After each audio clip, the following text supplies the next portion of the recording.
যত্ন আর দায়িত্ব জিনিসটা আলাদা। বিয়ের পরে আর সম্পর্কে যত্ন থাকে না, থাকে শুধু দায়িত্ব আর দায়িত্ব। আর এই বড় বড় দায়িত্ব পালন করতে গিয়ে ছোট ছোট যত্নগুলো অবহেলা করি, যার ফলে এক সময় মানসিক দূরত্ব তৈরি হয়। আর মানসিক থেকে শারীরিক।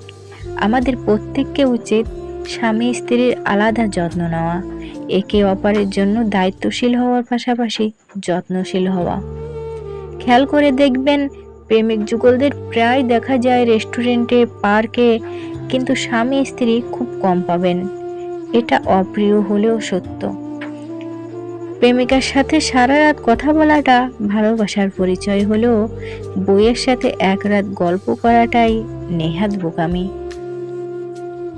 প্রেমিকার লাল গোলাপ পছন্দ বলে সারা দুনিয়া এক করে লাল গোলাপ হাতে দিতে ব্যস্ত প্রেমিক, কিন্তু বউয়ের জন্য কখনো একটা লাল গোলাপের আবদারে তার আদিক্ষেতা লাগে।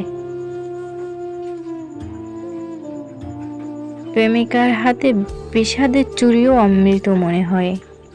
মা শান্তি বউয়ের রান্নায় একদিন লবণ কম হলেই সেটা তার ভীষণ বড় অপরাধ। প্রেমিকার জন্মদিনে মাথায় শুধু থাকে সারপ্রাইজ দেওয়ার চিন্তা ঘুরপাক, আর স্ত্রীর বেলায় হিসেবটা শুধু পাওনার দুয়ারে গিয়েই ঠেকে। প্রেমিকার জন্য ৩২ মাইল দূরে গিয়ে ৩০ টাকার ফুচকা কিনতেও বাধে না, আর স্ত্রীর জন্য মাসে একদিন সময় বের করাটা অপচয় বলে মনে হয়। প্রেমিকা অসুস্থ হলে 10 মিনিট পরপরই তার খোঁজ নেওয়াটা কেয়ার বলে গণ্য হয়, আর স্ত্রী অসুস্থ হলে কেয়ার দরকার হয় না, বিরক্ত বিরক্ত লাগে।